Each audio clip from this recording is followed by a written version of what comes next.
मैंने आप ही के चैनल के माध्यम से पहले एक अपने इंटरव्यू में मैंने कहा था कि जिस तरह से ईडी के मामले में दिल्ली के मुख्यमंत्री अरविंद केजरीवाल जी की संलिप्तता है, जितने साक्ष्य ईडी के समक्ष आए हैं उसके आधार पर उन्हें स्वयं समर्पण कर देना चाहिए था ईडी के समक्ष। लेकिन वो हमेशा ईडी के सम्मान को धता बताते हुए, बचते हुए वह एक न्यायालय से दूसरे न्यायालय के शरण में जाते रहे। लेकिन उन्हें न्यायालय ने उन साक्ष्यों को देखने के बाद, सबूतों को देखने के बाद किसी तरह का कोई रिलीफ नहीं दिया। तो उनका जो ये व्यवहार था उनके संवैधानिक पद के बिल्कुल खिलाफ था। तो इससे यह साबित होता है कि अरविंद केजरीवाल को भारत के संविधान में और संविधान के तहत बनाए गए कानून में किसी भी तरह का कोई सम्मान का भाव नहीं है। पहली बात तो ये। दूसरी बात, जो उनकी कल गिरफ्तारी हुई और जिन साक्ष्यों के आधार पर गिरफ्तारी हुई उसके आधार पर मैं तो जो प्रधानमंत्री जी का जो दिया गया बयान था, अगर आप याद करेंगे कि जितने भी काला धन और भ्रष्टाचार में लिप्त नेता हैं वो बख्शे नहीं जाएंगे, उसी दिशा में अरविंद केजरीवाल जी की गिरफ्तारी का एक कदम आप देख सकते हैं।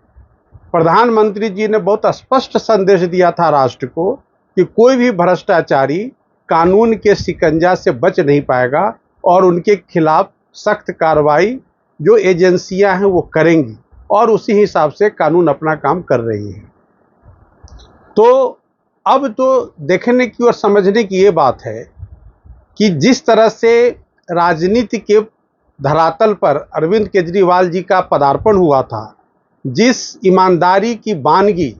वो लोगों के साथ सामने वो प्रदर्शित कर रहे थे, जिस ईमानदारी,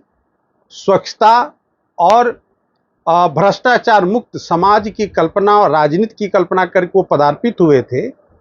जब आप पहले तो 100 करोड़ का एलिगेशन था, अब तो ईडी ने कहा कि उनके पास साक्ष्य है 600 करोड़ का। अब ये 600 करोड़ जो रुपए है दिल्ली की जनता का, दिल्ली के पब्लिक का, देश के पब्लिक का, इन रुपयों के बारे में अरविंद केजरीवाल जी को एक एक रुपए का हिसाब ईडी के समक्ष देना होगा, और यह हिसाब देना उनके लिए बहुत ही मुश्किल काम है। और मुझे लगता है कि आने वाले भविष्य में उनके ऊपर कानूनी शिकंजा और कसेगा। लेकिन एक बात बहुत स्पष्ट है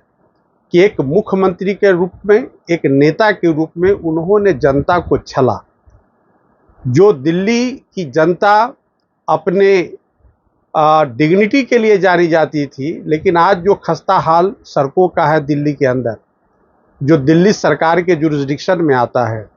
जो यहाँ के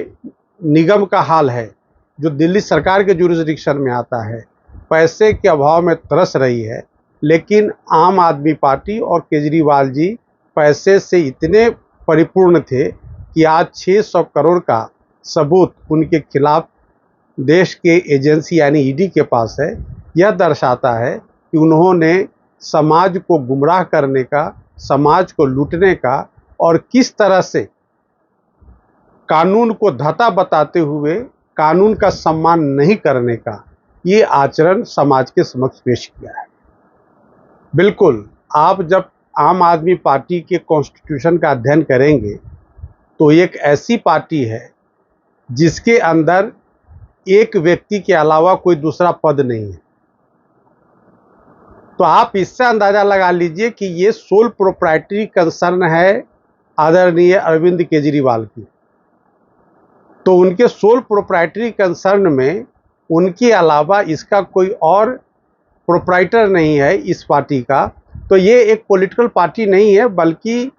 रिप्रेजेंटेशन ऑफ पीपुल एक्ट जो 29A है उसमें इलेक्शन कमीशन से, तो मैं आपके चैनल के माध्यम से अपील करूंगा कि ज़रा यह देखें कि क्या section 29A representation of public people's act के हिसाब से उनका संविधान है भी या नहीं। अगर नहीं है तो उनके पार्टी के पदधारी कौन लोग हैं,